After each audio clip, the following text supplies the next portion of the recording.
안녕하세요 여러분, 수익률 상승에 도움을 드리고 싶은 헬퍼입니다. 금일 진행은 이제 간단한 마감 시황 설명드리고요. 그 다음에 이제 뭐 프로그램 매매 조금 살펴보고, 그 다음에 오늘 베이시스가 상당히 좋지 않아서 베이시스도 오랜만에 간단히 좀 살펴보도록 하고요. 그 다음에 이제 코스피 200 선물, 코스닥 관련해서 일종 수급 차트 살펴보도록 하고요. 그 다음에 이제 업종별 등락을 좀 보도록 하겠습니다. 뭐 오늘은 뭐 대부분 다 하락을 하였고요. 그리고 이제 금리 같은 부분도 조금 더 요즘 금리가 사실 어마어마하게 많이 빠지고 있는데요. 오늘도 지금 미국 쪽도 상당히 많이 빠지고 있는데 이 부분도 좀 같이 좀 생각을 해보도록 하겠습니다. 그 다음에는 이제 S&P랑 이제 코스피에 대해서, 이제 코스피랑 S&P에 대해서 장기 파동과 단기 파동을 조금 일목균형표랑 엘리어트 파동 이론으로 좀 살펴보도록 하고요. 그 다음에 이제 코스피 안에 있는 내재 변동성인 이제 V 코스피랑, 그 다음에 이제 일본 쪽 지수, 뭐 니케이, 뭐 유럽 유로스톡스, 뭐 홍콩 항생, 뭐 중국 상해종합, 대만 각권, 글로벌 지수들 좀 살펴보도록 하고요. 그 다음에 이제 뭐 달러 인덱스, 달러원, WTI, 금 선물, 국고채 10년, 미국채 10년 금리 추이들 좀 살펴보도록 하겠습니다. 그 다음에 이제 개별적으로 보유하고 있는 이제 키스코 홀딩스랑 뭐 효성화학이나 LG전자, 그리고 이제 제일제당, 뭐 DLENC, 그리고 뭐 현대해상, 그리고 뭐 GS, 그리고 이제 뭐 KT도 그냥 간단하게 차트 좀 살펴보도록 하고요. 그 다음에는 이제 코스피 관련해서 누적 수급 차트 살펴보고, 오늘은 이제 목요일이기 때문에 뭐 LG화학, 포스코, 한국금융지주, 테슬라 절대가치평가 할 수 있는 종목은 절대가치평가랑 상대가치평가로 차트 좀 살펴보도록 하겠습니다. 그 다음에 이제 코스피랑 S&P에 대해서 이제 밸류에이션 차트인 일드갭이랑 페드 모형으로 조금 밸류에이션 좀 살펴보도록 하고요. 그 다음에는 이제 S&P를 통화량 지수인 M2로 나눈 걸로 통화량 대비해서 증시가 고평가지 저평가지 한국하고 미국 쪽 좀 살펴보도록 하고요. 그 다음에 이제 코스피랑 코스닥 신용장고 살펴보고 오늘 방송을 좀 마치도록 하겠습니다. 일단 뭐 마감 시간 같은 경우 오늘 코스피 나름 이제 큰 폭으로 하락을 하였습니다. 1% 하락이 있었고요. 코스닥 같은 경우도 한 1.2% 정도 하락이 있었습니다. 뭐 조금 이따 수급 살펴보겠지만 뭐 외국인은 거래소, 뭐 코스피, 코스닥, 코스피 200 선물 다 매도였었고요. 기관만 이제 좀 매도 차익 거래를 하는 모습을 나타냈었습니다. 이 검은 색깔 선이 이제 코스피 200 차트고요. 이 파란 색깔하고 빨간 색깔 영역이 이제 프로그램 순매수 구간, 순매도 구간인데요. 뭐 오늘은 이제 프로그램 순매수, 순매도랑 거의 유사하게 움직였었고, 뭐 계속해서 사실 매도로 이어졌었습니다.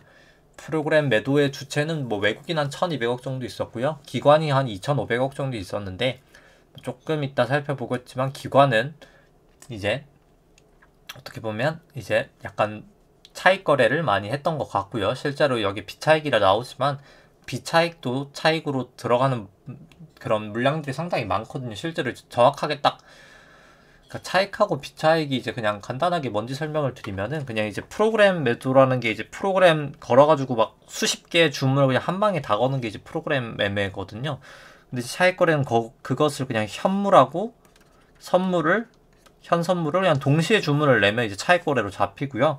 그냥 내가 봤을 때 지금 현물만 미리 뭐 예를 들어서 사놓고 현물만 매수하고 선물은 뭐 예를 들어서 조금 이따 매도해도 되거든요. 시차를 살짝 둬도 되기 때문에 이제 그런 건 이제 비차익으로 잡히는데, 이렇게 뭐 차익 거래 목적으로 비차익도 뭐 상당히 많고, 그건 이제 좀 분류를 할 수가 없어서 뭐 사실 프로그램 매수 매도는 웬만하면 거의 뭐 차익 거래 성격에 좀 가깝긴 합니다. 일단 뭐 기관은 아마도 차익 거래 물량이 뭐 대부분이었던 것 같고요. 뭐 가장 큰 이제 차익 거래가 나타나고 있는 원인은 이제 베이시스로 볼 수 있습니다. 오늘 뭐 장중 베이시스 계속해서 뭐 1포인트를 넘었었고요. 뭐 높을 때는 뭐 2포인트까지도 갔었기 때문에 보시면은 이제 막판에 동시효과 때 그러니까 2포인트까지 갔었고, 결국 종가로 2.3포인트까지 벌어졌는데요. 이제 베이시스가 뭔지 일단 뭐 오랜만이니까 간단하게 설명드리면은, 이제 코스피 200이 이론적으로 이제 주식이라고 예를 들어서 치면은 그럼 뭐 이론적인 가격이 지금 뭐 이자율 이런 거 고려했을 때 433.15인데요.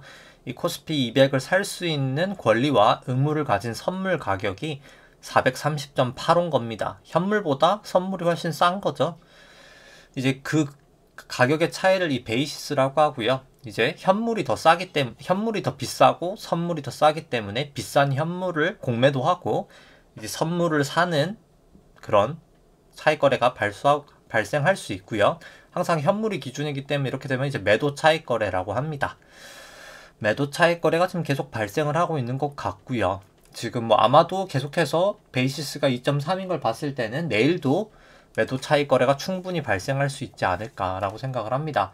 이제 이렇게 지금 이렇게 베이시스 갭이 플러스인 상태를, 그러니까 현물 가격이 더 높은 상태를 이제 백오데이션이라고 하고요. 선물 가격이 더 높은 상태 이제 컨탱고라고 하는데, 백오데이션인 경우에는 결국 할 수 있는 전략이 주식 매도, 선물 매수도 가능을 하고요.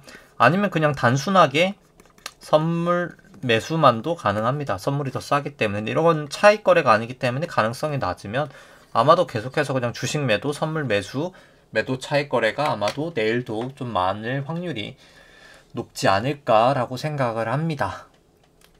그 다음에는 이제 뭐 수급 쪽 보시면은 코스피는 뭐 오늘 개인이 거의 한 1조 1000억 어마어마하게 매수를 하였고, 외국인 계속 매도하면서 4,900억 거의 5천억 매도를 하였고요. 기관 한 6,200억 정도 매도가 있었습니다.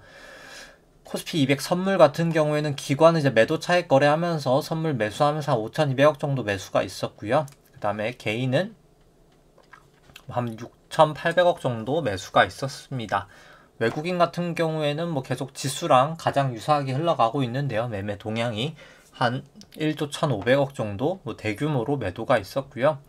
특히 이제 외국인은 현선물 다 매도를 했었고, 코스닥 같은 경우에는 개인이 한 3,600억 매수, 기관이 한 1,400억 매도, 외국인이 한 2,100억 정도 매도가 있었습니다.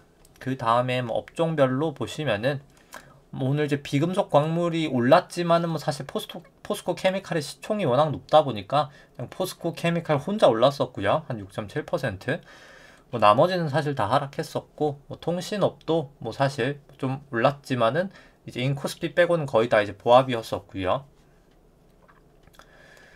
그 다음에 뭐 의약품은 뭐 좀 종목마다 달랐었고, 뭐 사실 그리고 의료 정밀 쪽도 좀 빠졌었고, 뭐 종이 목재 이쪽은 어제 워낙 좀 급등했던 영향으로 좀 하락을 했고요. 뭐 운수창고는 아무래도 이제 코로나 이제 델타 바이러스 계속 좀 많이 나타나고, 뭐 지금 봉쇄 조치도 우리나라 뭐 4단계까지 아마 갈 확률이 높은 상황이기 때문에 항공 쪽이나 뭐 그런 운수 쪽 다 좀 많이 떨어졌었습니다.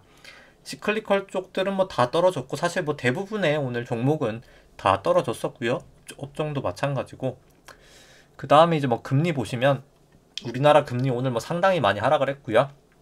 거의 뭐 한 4에서 5bp씩 하락을 했습니다. 이제 1bp가 0.01%라고 생각하시면 되는데 뭐 상당히 많이 하락하고 있고요. 미국 금리 같은 경우에는 지금도 사실 많이 하락하면서 10년물이 1.27까지 떨어졌습니다. 뭐 10년물 보시면은 뭐 10년물이 최대 거의 뭐 2.8까지도 갔었는데 1.88까지 갔는데 지금 상당히 이제 급락을 했고요. 네, 이렇게 급락을 하는데 지금 미국 선물 보시면 오늘 많이 빠지고 있거든요. 뭐 조금 이따 차트 볼 때 설명을 드리겠지만, 금리가 이렇게 낮은 것도 사실 조금 지금 유동성이 완전 과잉인 부분도 있고요. 뭐 사실 이 정도로 이제 금리가 빠지는 게 채권을 계속 산다는 것은 아마도 그냥 유동성이 넘쳐서 뿐만 아니라 뭐 누군가는 뭐 거의 경기 침체에 지금 베팅을 하고 있는 거지 않을까라고도 생각을 합니다. 사실 수급상 이렇게 빠지기에는 지금 좀 빠지는 기간도 너무 길고요.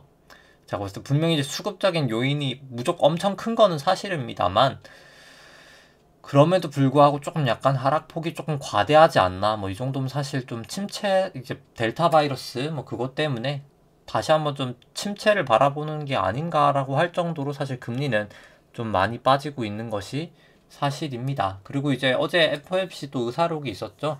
이제 의사록에서는 뭐 대부분까지는 아니고 이제 다수가 이제 뭐 경제 상황을 평가하고 뭐 자산 매입 계획 변경을 좀 발표하는 데 있어서 인내심을 가져야 한다라고 발언을 했었고요. 또 여러 참석자들이 또 반대쪽에서는 이제 자산 매입 속도를 줄이기 위한 조건이 당초 예상보다 조금 일찍 충족될 것으로도 예상을 했습니다. 다만 이제 통화정책 변경을 위해서는 뭐 상당한 추가 진전이 조금 더 충족이 돼야 된다라는데 이제 좀 동의는 하고 있는 것 같고요. 그 다음에 이제 이번 의사록에는 이제 주택 과열을 이유로 이제 국채보다 MBS를 먼저 좀 줄여 나가야 된다는 주장도 제기됐었지만 뭐 반대 의견도 있었습니다. 뭐 결국 그냥 큰 이슈는 없었고요. 왜냐면 그냥 다 시장에 이미 언급을 이제 연준 의원들이나 총재들이 다 얘기를 했던 발언들이기 때문에 뭐 크게 시장에 미치는 영향은 크진 않았었습니다. 다만 뭐 시장 같은 경우에는 뭐 긴축 정책이 뭐 좀 예상보다 다소 늦춰질 수도 있다라고 하면서 오르긴 했지만 뭐 사실 그냥 제가 느낀 바로는 뭐 그렇게 크게 뭐 어떻게 보면 영양가가 없는 그냥 이미 다 시장이 알고 있는 그 정도 내용이었다고 생각을 하고요. 뭐 그렇기 때문에 오늘 뭐 좀 빠지고 있는데 일단 이제 그럼 지금부터 조금 약간 증시 쪽 차트 쪽 좀 보도록 하겠습니다. 코스피부터 일단 먼저 보시면은 이제 코스피 3주봉부터 보시면은 코스피 같은 경우에는 이제 1998년도 외환위기 저점부터가 새로운 파동의 시작이라고 생각하고요. 여기 닷컴 버블 때까지가 1파, 닷컴 버블 하락이 2파, 금융위기 전까지 상승이 3파, 금융위기 하락부터 이 지루했던 조정 장세가 이제 4파, 그 다음 17년, 18년 상승이 5파로 해서 큰 1파가 완성된 것 같고요. 미중 무역 분쟁, 코로나가 ABC로 떨어지면서 큰 2파도 완성이 되었다고 생각합니다. 현재 이제 3-1파가 이제 진행되고 있었던 것 같고요. 이제 여기 여기 저점하고 저점을 그어서 여기 이제 고점에다가 올려놓으면은 일단 뭐 여기를 아직 닿진 않아서 뭐 저는 좀 아직까지는 더 올라갈 확률도 있지 않나라고 생각을 하고요. 일단 뭐 다만 뭐 거의 다 왔기 때문에 충분히 이제 조심할 구간이라고는 생각을 합니다. 계속해서 뒤에 이제 얘기하겠지만 밸류에이션도 이제 사실 좀 부담은 이미 와 있는 상황이고요. 일봉으로 마지막 차트 보시면 여기까지가 1파, 여기가 2파, 여기가 이제 3파, 여기가 4파, 여기가 이제 5파인데 여기가 아마 5파에 1파, 여기가 5파에 2파, 여기가 5파에 3파, 5파에 4파, 여기가 이제 5파에 5파였던 것 같은데 사실 여기가 좀 애매하긴 했었고요. 이제 저 같은 경우에는 일단 기존에 여기까지가 5파에 또 5파에 1파, 2파, 여기가 이제 3파이고요. 지금 만약에 이게 상승 파동으로 보려면은 그냥 여기가 5파에 3파에 1파, 여기가 3파에 2파, 그 다음에 3파에 3파가 갈 수도 있다고 생각을 합니다. 근데 이제 여기가 그럼 깨지면 안 되고요. 여기 이제 3-1파의 시작점이 깨지면 안 되고요. 이 부분이 이제 깨지면 안 되는데 일단 뭐 살펴봐야 될 것 같기는 하지만 일단 뭐 추세상 그냥 일목균형표상으로 봤을 때는 이제 기준선을 좀 하회를 하고 있고요. 뭐 그렇기 때문에 상당히 좀 조심할 구간이라고는 생각을 합니다. 볼린저 밴드 상당히 모여 있고요. 이 상황에서 이제 기준선하고 9일 후행 스팬까지 깨졌기 때문에 여기서 이제 26일 후행 스팬까지 깨지면 사실 충분히 좀 조심해야 될 구간이지 않나라고 생각을 합니다. 왜냐면 제가 여기 미세 파동 같은 경우에는 지금 코스피랑 코스피 200 같은 경우에도 파당 모양이 좀 약간 막 겹치는 부분도 있고 해서 여기가 지금 파동이 깔끔하진 않거든요. 여기가 이제 5파라는 것만 알 뿐이지 여기가 이제 5파의 어딘지는 정확하게 알지 못하기 때문에 충분히 뭐 이 정도 상황이면 좀 조심을 해야 될 구간이지 않나 라고 생각을 합니다. 변동성이 이렇게 모여 있어서 뭐 곧 진짜 펴질 수 있는 단계이기 때문에 좀 조심을 하는 게 이제 기준선까지 특히나 깨졌기 때문에 조심을 하시는 게 좀 필요하지 않을까라고 생각을 하고요. 그리고 이제 뭐 주봉상으로는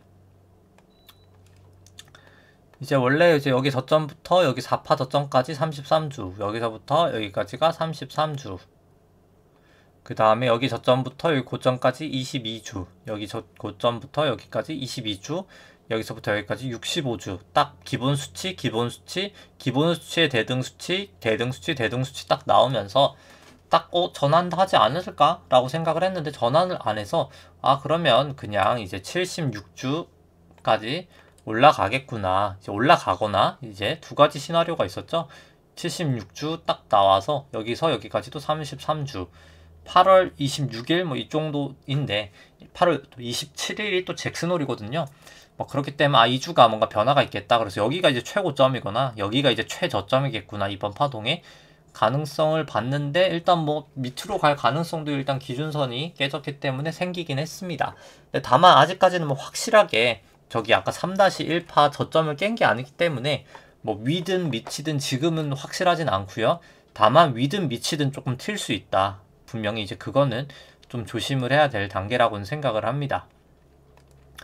뭐 여기도 이제 볼린저 밴드가 살짝 지금 퍼지고 있고, 일단 주봉상으로는 볼린저 밴드를 타다가 좀 이탈했기 때문에 좀 조심은 할 필요성은 있어 보이고요. 그 다음에 그리고 이제 이번 주가 또 그거였었죠. 여기서부터 여기까지가 딱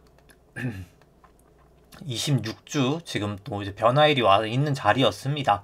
뭐 그렇기 때문에 이번 주부터 이제 다음 주가 전 좀 변화가 크지 않을까라고 지금 생각을 하고, 뭐 사실 제가 계속 이제 똑같은 얘기지만은 이제 현물 이제 레버리지를 하고요. 현물 투자를 이제 레버리지를 하고, 그 다음에 이제 선물 매도를 하고요.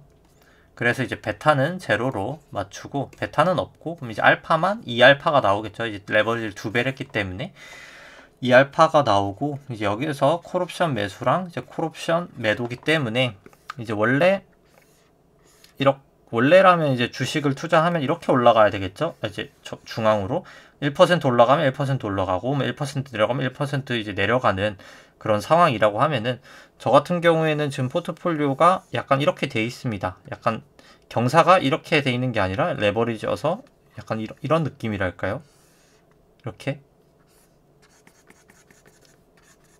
지금 같은 경우에 이제 변화가 좀 심해서 여기서는 이제 마이너스 한 2% 나면 수익이 나고요. 이제 플러스 같은 경우에는 한 2.5% 정도 올라가면은 이제 레버리지로 이렇게 수익이 나는 구조입니다. 좀 그림이 이상하니까 다시 그려보면은, 원래랑 각도가 이제 45도여야 되거든요. 근데 이제 레버리지가 있기 때문에 45보다 훨씬 높습니다. 뭐 실제로는 더 높을 것 같긴 한데, 약간 이런 식으로 지금 포트폴리오가 짜져 있고요. 여기가 이제 마이너스 한 2% 되면은 이제 초과 수익이 조금 초과 수익보다는 이제 지수가 떨어짐에도 이제 수익이 발생하는 구조가 나고요. 이제 여기 같은 경우에는 지금 한 2.5도 안 될 것 같긴 한데, 이 정도 올라가면 좀 약간 수익이 나는 그런 구조로 좀 짜 있습니다. 저는 이제 변동성은 조금 올라간다라고 생각을 하고 있고요.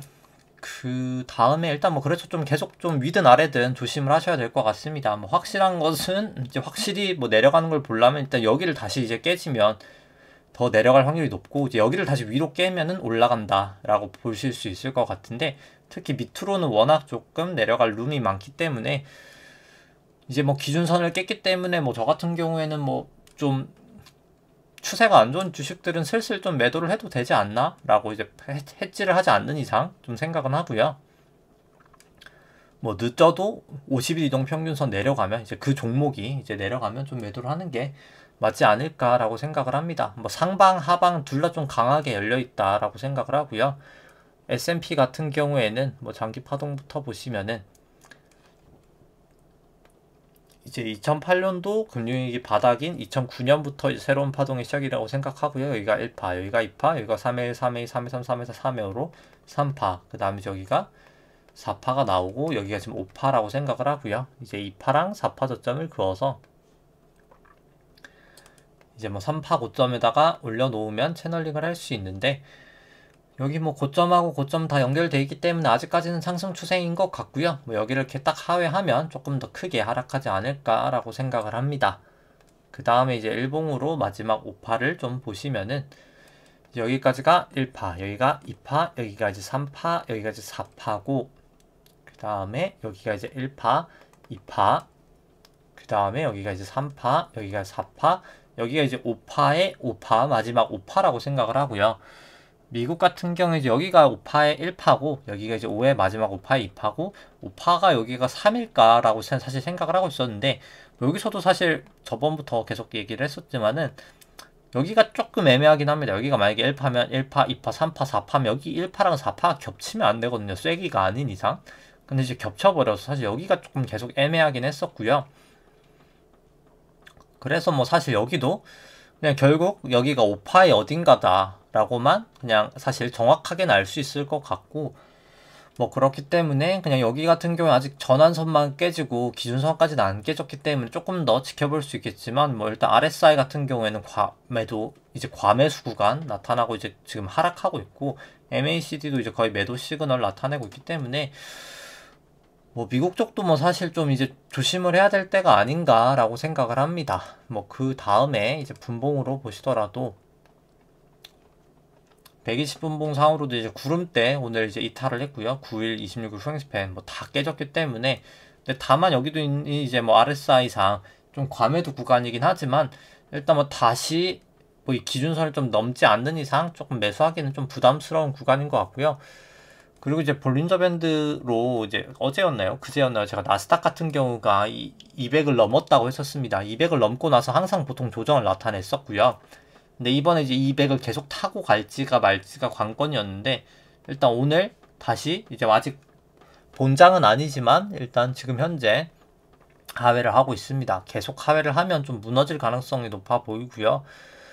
그 다음에 이제 뭐 120분봉 상 보더라도 볼린저 밴드를 딱 닫고 하회하자마자 지금 이렇게 무너져 내리는 걸 봤을 때는 조금 조심할 필요성은 있지 않을까. 네, 일단 뭐 여기 기준선, 여기 구름대를 이제 깰지 말지도 이제 지금 와서는 되게 좀 중요할 것 같고요. 뭐 그렇기 때문에, 근데 이제 뭐 S&P 같은 경우에는 뭐 사실 여기가 바닥인 거를 정확하게 알려면은 사실 깨야 될 부분이 뭐 이쪽일 것 같은데, 좀 상당히 멀어서 여기 같은 경우에도 뭐 거의 지금 10%까지는 아니지만 거의 한 7, 8% 빠져야 되거든요. 판단하기가 사실 여기가 깨지고 손절하기에는 좀 타격이 크긴 하거든요. 뭐 그렇기 때문에 그냥 기준선 깨지거나 뭐 좀 전환선 깨지면 저는 뭐 일부 물량 뭐 줄여놓는 게 해지를 하지 않는 이상 좀 낫지 않을까. 결국 조금 더 비싸게 사더라도 다시 그냥 전환선 넘고, 저는 전고점 넘고 나서 사는 게 추세적으로 더 안전하지 않을까라고는 뭐 개인적으로 생각을 하고요. 코스피 안에 있는 내재 변동성 같은 경우 오늘 뭐 주가 하락했기 때문에 뭐 크게 상승을 하면서 전환선을 이제 넘었습니다. 뭐 RSI 같은 경우에도 과매도 구간 나타나다가 반등하였고, MACD도 매수 시그널을 이제 나타냈기 때문에, 그리고 뭐 시간상으로도 이제 9일 후행스팬 언제든 좀 호전될 수 있는 구간까지 왔기 때문에 조금 단기적으로는 더 올라갈 수 있을 것 같고요. 무너지진 않더라도 3-1파여도 한 하루 이틀 정도는 더 뺄 수 있기 때문에 좀 조심하실 필요는 있는 것 같고, 뭐 니케이 같은 경우에는 뭐 차트가 사실 상당히 안 좋습니다. 뭐 다 구름대 이탈했고요. 이제 어제 갭으로 떨어지면서 구름대 이탈했고, 전환선 기준선 하회하고 있고, 9일, 26일 후행스팬 뭐 다 역전돼 있기 때문에 좀 차트가 부정적으로 보이고요. 유로스톡스 같은 경우에도 좀 오늘 많이 빠지기도 하고, 지금 보시면 전환선 기준선 다 하회하고 9일, 26일 후행스팬 뭐 다 역전이 되었습니다. 이제 남은 건 구름대밖에 안 남았고요. 여기도 일단 지금 당장은 추세가 상당히 안 좋아 보입니다. 50일 이동평균선에서 계속 좀 지지를 보였었는데 과거에도 좀 이번에는 지금 좀 이탈을 하고 있고요. 항생 같은 경우에는 뭐 오늘 엄청 크게 거의 2.9% 하락을 하면서 200일 이동평균선도 시원하게 깨버렸고요. 뭐 다 역전이 됐기 때문에, 여긴 전저점까지 깨버렸기 때문에 최근 기준으로 뭐 사실 항생은 더 빠진다고 보는 게 사실 추세적으로 맞지 않나 라고 생각을 합니다. 상해 종합 같은 경우엔 다행히 뭐 구름대에서 좀 지지는 보이고 있지만은, 일단 뭐 여기도 26일, 9일 후행스팬 뭐 다 역전되고, 다 모든 게 이제 기준 이 구름대 위에 있다라는 거 빼고는 뭐다 역전돼 있기 때문에 좀 조심할 필요성은 있어 보인다고 생각을 합니다. 뭐 다만 이제 각권 같은 경우는 아직까지는 이 전환선에서 조금 약간 지지를 나타내면서 버티고 있고요. 그래서 뭐 지금 제일 그래도 글로벌하게 괜찮아 보이는 차트가 그래도 각권인 것 같네요. 각권하고 사실 미국 쪽들이 그나마 좀 나은 것 같긴 하고요, 상대적으로. 근데 뭐 미국 같은 경우도 막 볼린저 밴드나 이런 걸 봤을 때 조금 위태위태해 보이는 게 사실이고요.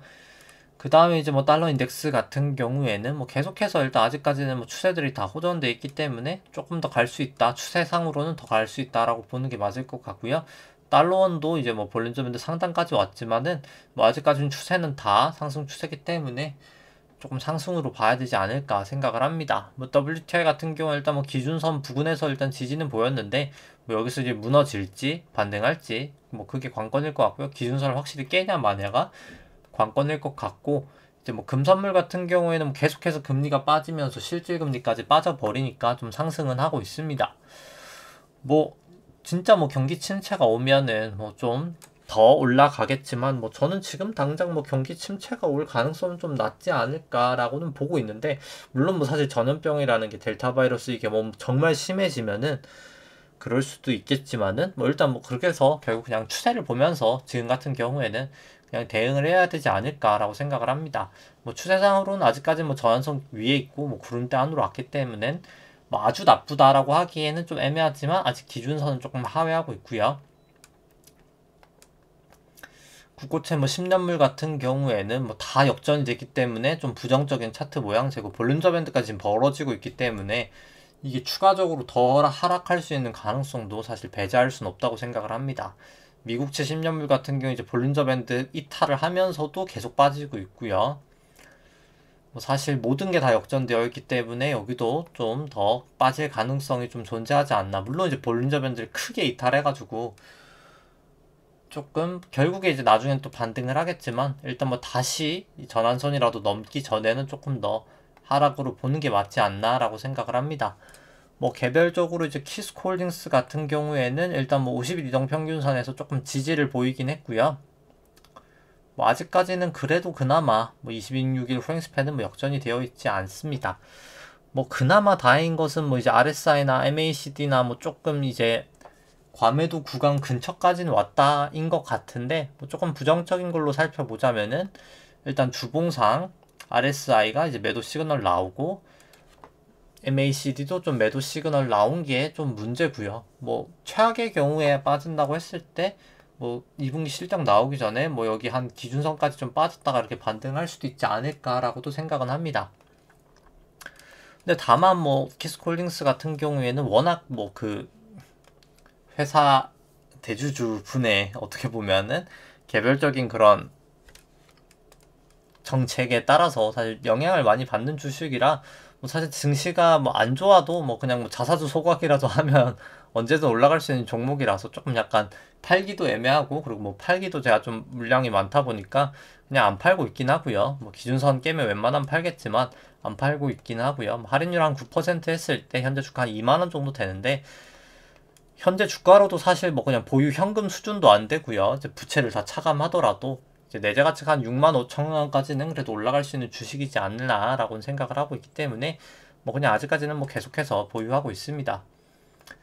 그 다음에 이제 뭐 효성화학 같은 경우에는 오늘 그냥 똑같이 그냥 또이또이로 마쳤고요. 뭐 이제 드레도 다행인 점은 전환선 기준선 넘어서고 뭐 구름대까지도 이제 넘어섰기 때문에 뭐 9일 26일 후행스팬도 호전되었고, 뭐 추세가 그래도 아주 나쁜 추세는 아니고 그래도 괜찮은 추세로 조금 변한 것 같고요.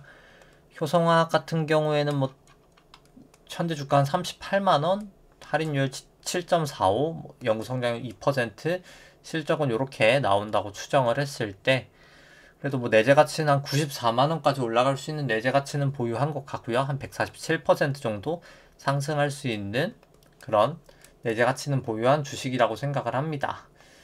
그 다음 이제 LG전자가 뭐 사실 좀 문제의 지금 주식인데요. 이제 여기가 실적 발표한 이후에 실적이 그렇게 엄청나게 나쁘진 않았는데 괜찮은 편이었는데, 물론 컨센보다는 좀 하회하긴 했지만 좀 생각보다 많이 빠지고 있습니다. 뭐 이제 기준선까지도 하회했고요. 뭐 그래서 미련 없이 저는 그냥 구름대 깨지면 또 매도를 한다. 과연 또 구름대를 깨져서 매도를 하는 주식이 될지, 저번에도 여기서 한 매도를 했었었는데 일단 뭐 지켜봐야 될 것 같기는 하고요. 파라볼릭도 일단 뭐 매도 시그널 나오고 해서 뭐 사실 MACD나 뭐 일단 추세가 안 좋아 보이는 것도 사실입니다. 이제는 뭐 딱 진짜 구름대를 깨지면 뭐 미련 없이 그냥 매도를 해야 되지 않을까라고 생각을 하고 있고요. 근데 이제 뭐 LG전자 같은 경우에는 현재 주가 한 16만원 정도 뭐 할인율이나 뭐 실적은 이렇게 추정을 했을 때 한 32만원까지는 그래도 올라갈 수 있는 내재 가치는 보유한 주식이라고 생각하고요. 한 100% 정도 그래도 상승 여력은 있다고 생각을 합니다. 그 다음에 이제 뭐 CJ 제일제당 같은 경우에는 오늘 우선주는 오르고 본주는 좀 빠졌고요. 일단 뭐 본주는 계속 이 구름대 하단과 이제 50일 이동평균선을 좀 넘지는 못하고 있는데, 구름대 상단하고 일단 위로 넘을지 아래로 넘을지가 뭐 가장 중요한 것 같습니다. 뭐 밑으로 하회하면은 뭐 저도 미련 없이 매도를 할 생각이고요. 이제 밑으로 구름대를 먼저 깨냐, 지금 기준선이 이제 좀 낮아질 텐데 이 기준선을 위로 먼저 넘기냐의 문제일 것 같습니다. 제일제당 같은 경우에는 현재 주가 한 45만원 정도 뭐 할인율이나 성장률, 실적은 이렇게 전망치를 넣었을 때 한 97만원까지 상승할 수 있는 한 117% 정도 상승 여력을 보유한 그래도 종목이지 않나 라고 생각을 하고요. 그 다음에 이제 뭐 DLENC 같은 경우도 뭐 사실 좀 하락을 하고 있는데, 일단 뭐 아직까지는 뭐 전환선 기준선 상회하고 있고, 뭐 9일, 26일 횡스팬은 뭐 아직까지는 다 호전하고 있고요. 그리고 뭐 사실 좀 내재 가치적으로도 뭐 상당히 좀 저평가가 되어 있는 종목이다라고 생각은 해서, 일단 뭐 여전히 여기도 뭐 추세가 아주 꺾이기 전까지는 뭐 보유를 할 생각입니다. DLNC 같은 경우에 이제 대림 산업이 분할하면서 좀 이제 지주랑 이제 분할하면서 만들어진 회사고요. 현재 주가 한 15만원 정도 되고, 뭐 할인율이랑 연구 성장률 그리고 실적 전망치 이 정도 가정을 했을 때 거의 290% 정도 상승한, 그래도 한 5만 9천원까지 갈 수 있는 내재 가치는 있다고 생각을 합니다. 뭐 퍼로 보나 어떤 걸로 보나 뭐 충분히 내재 가치는 충분히 있는 종목이다 라고 생각을 하고요. 그 다음에는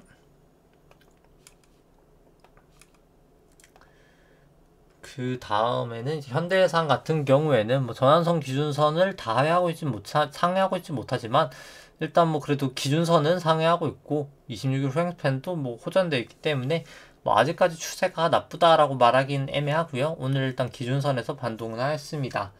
향후 이제 기준선을 깨냐 마냐가 조금 더 중요해질 것 같고요. 절대가치 평가가 아닌 상대가치 평가로 봤을 때는 이 파랑 색깔이 이제 주가 차트고요. 이 회색이 아니죠. 이제 연두 색깔이 이제 주식 안에 있는 이제 기대 수익률인데요. 높을 때 뭐 주식이 저평가, 낮을 때 이제 주식이 고평가인데 뭐 지금 상당히 높은 편에 속하기 때문에 조금 현대해상도 좀 저평가는 되어 있지 않나라고는 생각을 합니다. 그 다음에 이제 뭐 또 이제 LG전자랑 좀 약간 문제의 주식이죠. 이제 문제가 좀 떨어지고 있는 게 GS인데, 일단 뭐 전환선 기준선 오늘 방향 자체가 하락이 됐었고, 그 다음에 이제 구름대를 넘어가려 하고 있어서 뭐 구름대를 이탈하면 뭐 좀 매도를 해야 되지 않을까라고 생각은 하고 있고요. 근데 이제 다만 뭐 구주봉상으로 현대해상도 마찬가지고 좀 매수 시그널 나오면서 올라가고 있기 때문에 뭐 좀 중장기적으로 보고 간다고 하면은 뭐 충분히 좀 오를 만한 주식이지 않나라고는 뭐 GS도 생각은 합니다. 주봉상으로는 다만 뭐 이제 좀 파라블릭 매도 나오고 전환선 하락하고 MACD 매도 나와서 RSI도 마찬가지고요. 뭐 좀 조심할 필요성은 있지 않나라고 생각을 하고, 그 다음에 이제 실적 같은 경우에는 뭐 할인율 이렇게 기입하고 주가는 거의 45,000원 잡고, 그 다음에 이제 실적 전망치는 이렇게 사용을 했을 때 일단 내재 가치는 한 10만원에서 한 123% 정도 상승 여력은 있는 거라고 판단을 하고요. 그 다음에는 뭐 KT도 이제 들고 있기 때문에 뭐 KT 같은 경우에는 일단 좀 넘어가려고 했었는데, 기준선하고 볼린저 밴드까지 닿으려고 했었는데 좀 실패하면서 그냥 전환선 기준선 사이에 머물렀었고요. 오늘 그냥 0%로 마감을 하였습니다. 다만 뭐 아직 전환선을 계속 잘 타고 가고 있기 때문에 위로만 종가 기준을 좀 깰 수 있으면 위로도 추세가 갈 수 있지 않을까 라고도 생각을 하고요. 뭐 KT 같은 경우에는 뭐 실적은 이제 요일마다 어제 보여드렸기 때문에 뭐 그냥 절대 가치로는 현재 주가 뭐 한 3만 3천원 정도 되는데 거의 뭐 한 11만 8천원까지도 상승할 수 있는 뭐 내재 가치는 가지고 있는 종목이다 라고 생각을 합니다.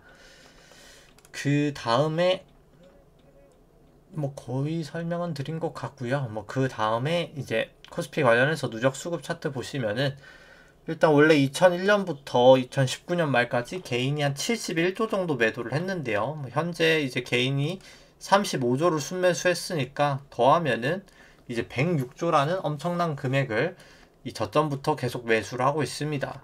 개인만 사고 외국인과 기관 이렇게 다 파는 장은 뭐 그렇게 저는 긍정적으로 보진 않고요. 실제로 외국인 같은 경우에 선물로 매수를 하면서 상방 수익을 거뒀었는데, 선물은 이제 만기되면 없어지죠. 없어지기 때문에 이제 몸이 가벼워지는데, 현물 같은 경우 이렇게 많이 산 주식을 결국엔 처분을 해야 되는데, 이제 그럼 본인이 팔면서 본인이 처분하게 되고요. 뭐 조금 이따 신용장구도 얘기를 해보겠지만은, 신용장구도 상당히 많기 때문에 언제든 좀 하락을 하면은 그 하락에 더 트리거가 될 수 있지 않나.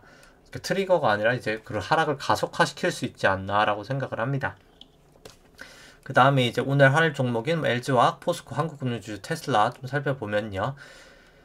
LG화학 같은 경우 먼저 보시면 현재 주가 한 86만원 정도 되고요. 할인율 7.45%, 연구성장률 3%, 연구 캐펙스는 4조 달러를 성장한다라고 이제 가정을 했을 때 실적 전망치는 이렇게 사용을 하였고요.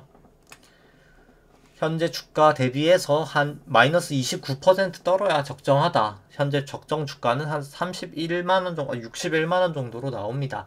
근데 다만 일단 뭐 이 구하는 공식 자체가 절대적이지가 않은 점, 그리고 이제 꼭 회사의 가치가 이 내재 가치랑 똑같이 이제 주가가 움직이는 건 아니거든요. 정말 이제 어떻게 소위 뭐 밈이거나 아니면 뭐 정말 그냥 내재 가치가 하나 없는 주식이어도 누군가 사면 올라가기 때문에 뭐 꼭 이 주식을 사지 말라라고 할 수는 없겠지만 그냥 밸류에이션 부담은 충분히 있는 주식이다라고는 생각하시면 될 것 같고요. 그 다음에 이제 LG화학 절대가치 평가로 보시면은 뭐 과거 이렇게 기대 수익률이 높을 때에 비해서 기대 수익률이 좀 상당히 많이 낮아져 있는 상황입니다. 밸류에이션 부담은 그래서 충분히 좀 있어 보인다라고 생각을 하고요. 그 다음에 이제 차트 보시면은 뭐 LG화학 같은 경우에는 뭐 이제 구름대를 넘어섰다가 다시 이제 구름대 밑으로 내려가 버렸고요. 그 다음에 이제 뭐 나머지는 뭐 크게 호전되어서 문제는 없지만은 이제 내일도 종가가 결국 이제 구름대 아래로 내려가게 되면은 정말 좀 조심해야 되지 않을까. 다시 한번 좀 크게 빠질 수도 있지 않을까. 조금 네 조심을 하시는 게 맞을 것 같고요. 그 다음에는 이제 포스코 절대가치 평가로 살펴보도록 하겠습니다. 포스코 같은 경우에 현재 주가 한 34만원, 이제 나머지는 다 이렇게 설정을 했을 때 이제 뭐 내재 가치는 거의 한 68만원 정도 나오면서 한 100% 정도 올라갈 수 있는 뭐 내재 가치는 보유하고 있다라고 생각을 하고요. 근데 다만 이 계산치가 당연히 절대 정확할 수는 없겠죠. 뭐 그래서 저 같은 경우 한 플러스 마이너스 30% 정도는 그냥 오차 범위 내라고 생각을 합니다. 그 다음에 이제 포스코 차트 좀 보시면은 현재 주가가 뭐 전환선 기준으로 하회하고 있고요. 뭐 9일, 26일 횡스팬 다 역전돼 있기 때문에 일단 뭐 구름대도 이탈하고 있고 차트 자체 모양은 뭐 좋지 않다고 생각을 하고요. 뭐 오늘 좀 약간 넘어서려고 했다가 넘어서는 것은 좀 실패를 하였습니다. 꼬리가 나서 뭐 사실 꼬리가 난 것도 조금 기분 나쁜 차트고요. 그 다음에 이제 한국금융지주랑 좀 테슬라 보도록 하겠습니다. 한국금융지주 같은 경우에는 뭐 일단 상대가치 평가로 봤을 때는 그래도 이 정도면 좀 밸류에이션이 싼 편에 속하고요. 뭐 사실 과거 대비해서는 아무래도 이제 뭐 카카오뱅크 상장 관련된 그런 기대감 때문에 좀 많이 올랐다가 최근에 조금 많이 빠지긴 했었고요. 좀 많이 올랐을 때도 사실 그렇게 밸류에이션이 엄청 높진 않았습니다. 기본적으로 조금 한국 금융지수는 조금 약간 저평가가 돼 있는 주식이다라고는 생각을 하고요. 그래서 예전에 제가 매수 추천도 올려드렸었습니다. 근데 다만 조금 뭐 그래도 이제 뭐 조금 이렇게 내려가고 있는 추세가 그렇게 좋은 건 아니어서 좀 조심은 할 필요는 있어 보이긴 하고요. 뭐 지금은 그래도 수익성 대비로는 뭐 상당히 저는 좀 그래도 그냥 가격만 봤을 때는 뭐 좀 그래도 길게 들고 간다고 생각했을 때는 뭐 그냥 싼 가격대라고는 생각을 합니다. 근데 다만 뭐 일단 그럼에도 불구하고 차트상 뭐 전환선 기준선 다 하회하고 구름대 하회하고 뭐 9일 26일 횡스팬 다 역전됐기 때문에 뭐 오늘 좀 이렇게 장대 양봉 났다가 꼬리가 났는데 뭐 그렇게 긍정적이게 보이진 않고요. 뭐 주봉으로는 일단 뭐 하락 추세입니다. 기준선도 주봉으로는 좀 하회를 하고 있기 때문에 좀 하락 추세이고요. 그 다음에 이제 뭐 테슬라 한번 보시면은 테슬라 같은 경우에는 뭐 좀 요즘에 최근에 미증시 상승하는 걸 따라가지 못했었고요. 뭐 전환선, 기준선 다 하회를 하고 있고 200일 이동평균선에서 조금 약간 계속 지지를 보였는데 뭐 오늘도 거기서 좀 지지를 보이고 있긴 합니다. 여기를 이제 깨냐 마냐가 또 중요할 것 같고요. 그 다음에 뭐 종목들은 대부분 설명이 된 것 같고, 이제 코스피랑 S&P 조금 밸류에이션 차트 보도록 하겠습니다. 파란 색깔이 주가 차트고요. 이 빨간 색깔이 코스피 안에 있는 기대 수익률을 국고채 10년 이제 채권 금리로 차감을 한 수치입니다. 이제 주식 수익률에서 채권 수익률을 차감했다라고 해서 이제 두 수익률의 차이, 일드 갭이라고 하고요. 높을 때 주식이 저평가, 낮을 때 주식이 이제 고평가를 나타내는 선입니다. 뭐 코로나 때 상당히 싸다고 나왔다가 뭐 현재는 이제 좀 약간 밸류에이션 부담이 있는 구간까지 왔고요. 뭐좀 최근 기준 거를 보기 위해서 좀 기간을 줄여보면은 뭐 최근에 이제 증시도 좀 빠지고 금리도 빠지면서 조금 약간 상승은 하고 있는 모양새긴 합니다. 그 다음에 이제 S&P랑 코스피 같이 돼 있는 일드갭 보시면은 코스피 대비해서 조금 약간 미국이 밸류에이션 부담은 조금 더 있어 보인다 라고 생각을 하고요. 이 수치 같은 경우에 이제 국고채 10년으로 차감한 게 아니라 이제 나눈 수치입니다. 금리에 조금 더 이제 민감한 모형이고요. 이제 보통 페드 모형이라고 합니다. 근데 이제 미국 금리 워낙 급락을 했기 때문에 상당히 이제 미국 부분은 좀 상승은 폭이 좀 큰 편이긴 하고요. 그 다음에 이제 S&P를 이제 통화량 지표인 이제 M2로 나눈 지표입니다. 낮을수록 이제 통화량 대비 저평가, 높을수록 통화량 대비 고평가를 나타내는 선이고요. 뭐 현재는 이제 닷컴 버블 이후로 뭐 사상 최고치이기 때문에 뭐 계속해서 증시는 좀 조심할 필요성은 있지 않나. 언제 무너져도 뭐 이상하진 않은 상황이고요. 코스피 같은 경우에는 이제 코스피 시가총액을 M2로 나눈 상황이고요. 뭐 과거 최고점 수준까지는 아니지만은 뭐 상당히 높아져 있는 상황입니다. 좀 리스크 관리를 하시는 것은 뭐 계속해서 좀 필요하지 않을까라고 생각을 합니다. 그 다음에 이제 뭐 사실 중국 거 오랜만에 보면은 중국 통화량 이제 M2-M1 같은 경우가 뭐 사실 좀 올라오고 있고 M1 나누기 M2 같은 경우에는 뭐 계속 좀 약간 위험 신호를 보내고 있거든요. 2014년 중반에도 이렇게 파란 색깔이 M1 나누기 M2인데요. 낮을수록 그냥 시중의 유동성이 이제 말랐다라고 생각하시면 되는데 그때 유동성이 마르면서 증시가 이렇게 급락을 했었습니다. 근데 현재도 이제 그 수준만큼 이제 유동성이 마른 상황이기 때문에 좀 조심을 할 단계가 오지 않았나라고는 생각을 하고요. 딱 뭐 한 달내, 두 달내라고까지는 말을 할 수 없겠지만은 좀 조심할 구간 영역까지는 왔다고는 생각을 합니다. 그 다음에 이제 뭐 코스피, 코스닥 신용장고 좀 간단하게 살펴보면은 코스피, 코스닥 합산 신용장고 같은 경우에는 잠시만요. 네.